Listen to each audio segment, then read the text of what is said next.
Gobernador de Tamaulipas, Francisco Javier García Cabeza de Vaca, ha andado pues, bastante preocupado, no bastante inquieto, declarando en medios de comunicación, litigando a su favor, diciendo, aunque él es inocente de todo lo que se le acusa, de nuevo se le está acusando de lavado de dinero, ¿no?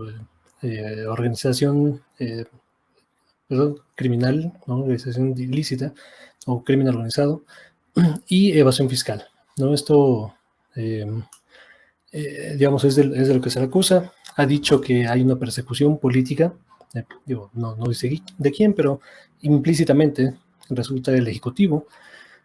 Hoy el presidente López Obrador responde ante esta situación. Vamos a compartirles un video al respecto y lo comentamos, ¿vale? Es esto de acá, esto fue hoy por la mañana. Ya que estamos en esto, y aquí se ventila todo, ojalá y la Cámara de Diputados, si no tiene impedimento, si no está limitada, dé a conocer el expediente del gobernador de Tamaulipas, que se transparente, hablando del derecho a la información y de la transparencia. Eso va a ayudar mucho, porque así se aclara, le conviene a él, le conviene a todos. Yo quiero conocer el expediente, quiero saber de qué se le acusa, pero no la línea gruesa. Quiero leer el expediente, conocerlo, y que todos los mexicanos tengamos acceso. Porque no conozco el expediente, yo no fabrico expedientes, ni doy órdenes de que se fabriquen expedientes en contra de nadie. Yo padecí de un desafuero,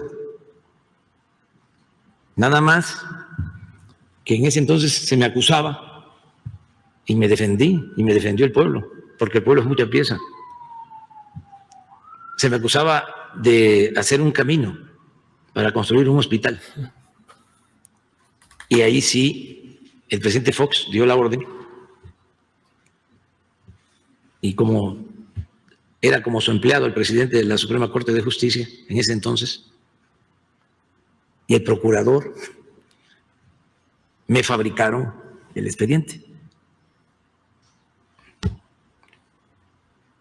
Entonces, ahora que la Fiscalía presenta este expediente, y escuché que dicen que desde el Palacio Nacional se instrumentó lo de la acusación y se elaboró el expediente, pues yo creo que lo mejor para todos es conocer el expediente. A nosotros nos ayudó mucho cuando dimos a conocer el expediente de la DEA. Bueno, ya ahí se pone a hablar sobre Cienfuegos y tal, donde efectivamente el expediente que comparte la DEA con México, que parece que no es todo el expediente, pues ahí sí estaba completo de irregularidades, de imprecisiones. Se señala, ¿no?, que el propio Cienfuegos es un personaje que usa faltas de ortografía, que se comunica de forma bastante limitada con un grupo de personajes que supuestamente son del crimen organizado, donde tampoco se identifica si concretamente son estas personas o no, pero bueno, ese es otro caso, ¿no? Ya hemos hablado ampliamente sobre esa situación, que incluso si esto fuera cierto, ¿no?, lo del el expediente, o lo que se reveló del expediente, Cienfuegos en ningún sentido puede ser juzgado como inocente, ¿no? O que no hubiera pruebas para condenarlo, ¿no? Pero bueno, regresando al tema de Francisco Javier García Cabeza de Vaca, gobernador de Tamaulipas, vamos a ver esta pequeña infografía que hizo Político MX para ver el proceso de desafuero contra un gobernador. Este proceso, por cierto, se iniciará esta semana. O sea, esta semana el Congreso de la Unión, particularmente la Cámara de Diputados, tiene que hacer este proceso, que de nuevo es un proceso político, no es un proceso judicial. No hay, hay periodos definidos, pero digamos el proceso lo ponen ellos. No hay antecedentes, no hay jurisprudencia, no hay un proceso duro, no legal, que necesite necesariamente, ¿no?, ser con evidencias, ¿no?, más allá de cualquier cuestión. Digo, se van a presentar las evidencias, digamos, pero es un proceso político, ¿no? Y las facciones votarán como tal, o sea, como una facción partidaria en favor o en contra del actual gobernador de Tamaulipas. De primero, la Secretaría General turna el expediente que dio la Fiscalía, a la sección instructora, ¿no? La sección instructora es presidida hoy por Pablo Gómez de Morena. Notifican al gobernador, el gobernador ya fue notificado. Después de un proceso, ¿no?, donde se vote por esta cuestión, la Cámara de Diputados declarará por mayoría absoluta si procede, ¿no? De ser negativa, se acaba a todos. De ser positiva, que probablemente pasará, ¿no?, porque la mayoría es de Morena, se quedará a disposición de las autoridades competentes. La declaración de procedencia, o el desafuero como tal, se comunica al Congreso local para que proceda, al Congreso de Tamaulipas. Si continúa, el inculpado será separado de su cargo en tanto esté sujeto al proceso penal. Si culmina en sentencia absolutoria, podrá resumir su función, y si la sentencia es condenatoria por el delito cometido, no se considera indulto. ¿No? Y de nuevo, los cargos que se le imputan al gobernador son delincuencia organizada, recursos de procedencia ilícita y fraude fiscal. Bueno, esto es lo que tendremos esta semana, ¿no? Recordemos que Tamaulipas ha sido de los principales pilares o focos de crimen organizado en el país. Desde que inicia la mal llamada guerra contra las drogas, es un estado que, triste, ¿no?, lamentablemente no ha podido ver largos periodos de estabilidad, ¿no?, política, social, de seguridad para las personas. Esto es un fenómeno que no es exclusivo de Tamaulipas, pero Tamaulipas sí es de los que ha sido más consistentes en el alto índice de criminalidad. O sea, Nuevo León pasó por situaciones similares, Sinaloa pasaron por situaciones similares, Nayarit, Colima, otras entidades, Baja California Sur, pero ha sido itinerante, ¿no? Los niveles de violencia hoy en día van a la baja, los índices de violencia en estas entidades, pero Tamaulipas no. O sea, Tamaulipas, Michoacán, Guanajuato, son entidades que se han quedado atorados, atrapados en esta altos índices de violencia, de inseguridad para las personas, ¿no? Esto evidentemente es parte de, alejémonos, ¿no? Y en este espacio tratamos de alejarnos de la narrativa oficial, de la narrativa securitizadora de los Estados Unidos, que dicen, ¿no?, que por un lado estas organizaciones son tan poderosas, ¿no?, estas organizaciones criminales, y las vemos retratadas, ¿no?, de forma caricaturesca en Netflix y en los corridos, ¿no?, en la música, en la cultura popular, como organizaciones todopoderosas que capturan a los poderes de gobierno e instrumentalizan, ¿no?, a los poderes de gobierno a su favor. Yo diría que es completamente al revés, y la evidencia nos demuestra que esto es al revés, ¿no? Son los poderes estatales, es el gobierno que, de nuevo, esto es algo que hemos mencionado a lo largo de estas transmisiones, cuando tocamos este tipo de temas. El gobierno tiene, digamos, si no el monopolio, él es el actor preponderante en la fuerza pública, en la fuerza armada, dentro de cualquier determinada región. O sea, en el territorio mexicano no hay una fuerza armamentista más grande que el propio ejército mexicano. O sea, no hay grupo de crimen organizado que le pueda hacer frente en un encaramiento directo, en una batalla total, una guerra total. O sea, no lo hay. O sea, estamos hablando, México es la economía 14 del mundo, la población 10 del mundo, su ejército es por ahí del 10, 11 del mundo. O sea, no estamos hablando de cualquier cosa, ¿no?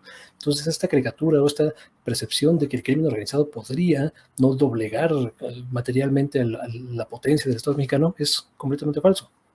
Lo que sí ocurre es que este crimen, ¿no?, digamos, en lugar de crimen organizado, como si fuera, como si surgiera y se mantuviera a través del tiempo por sí mismo, es un crimen administrado.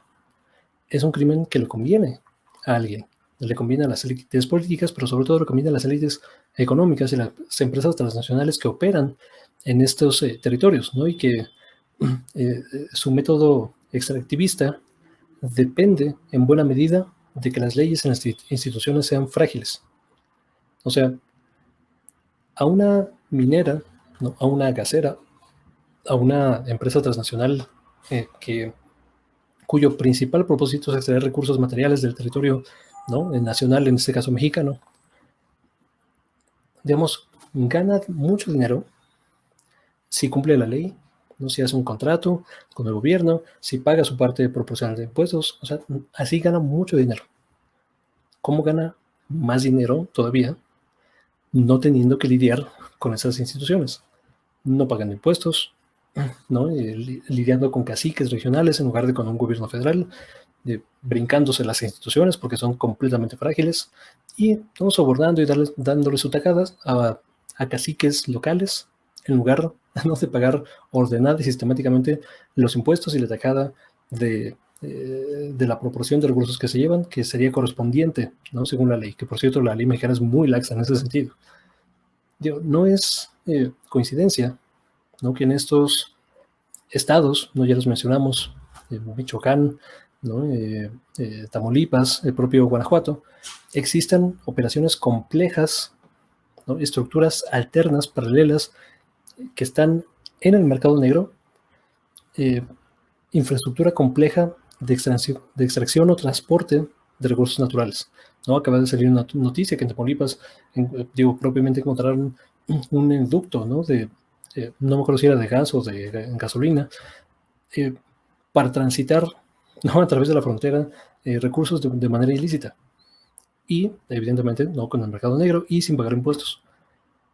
O sea, veamos el panorama completo, por favor, ¿no? De lo que está pasando en Tamaulipas. Ahora, no todos los gobernadores de Tamaulipas de los últimos, no sé, 20 años, que son los que tengo en memoria, han sido parte de este juego, han colaborado activamente en esta situación. Y Cabeza de Vaca no ha sido ajeno, ¿no? A toda esta cuestión. A Cabeza de Vaca se le vinculaba con el crimen organizado desde que estaba en el Congreso, ¿no? Y votó por el Pacto por México y ya se le señalaba como uno de los senadores panistas, ¿era senador? Creo que sí, de panistas más corruptos, ¿no? En el país se le menciona directamente en el caso de Emilio Lozoya como una de las personas que recibe materialmente recursos para aprobar la reforma energética, ¿no? Reforma a través de la cual su estado en particular ha sido digamos, partícipe o protagonista de este entreguismo material e histórico de los recursos nacionales y la subordinación de la seguridad energética mexicana a intereses extranjeros, particularmente las empresas de los Estados Unidos y Canadá. Pero bueno, yo ya voy a dejar esta situación. El presidente aboga porque se transparente el expediente y ojalá que se transparente el expediente. El Congreso de la Unión, particularmente diputados, no tienen ninguna obligación de hacerlo. Ellos pueden votar en lo oscurito. La votación la tienen que hacer en público. Eso sí, no tiene que ser información pública. El expediente no necesariamente, a menos que ellos lo decidan. Y ya habiéndolo dicho el presidente, en un país con un presidencialismo tan fuerte como lo tenemos en México, pues veremos exactamente, ¿no? Y muy seguramente en las próximas horas, quizá días, exactamente qué pasó, ¿no? Cuáles son las acciones, cómo participa, ¿no? El propio gobernador de Cabeza de Vaca en todo este entramado. Y por supuesto, acá lo estaremos hablando. Pues muchas gracias por ver, por comentar y por suscribirse. Hasta acá dejo este comentario y nos vemos hasta la próxima. Ahí la puerta fue Max, ¿eh? No se espanten que hay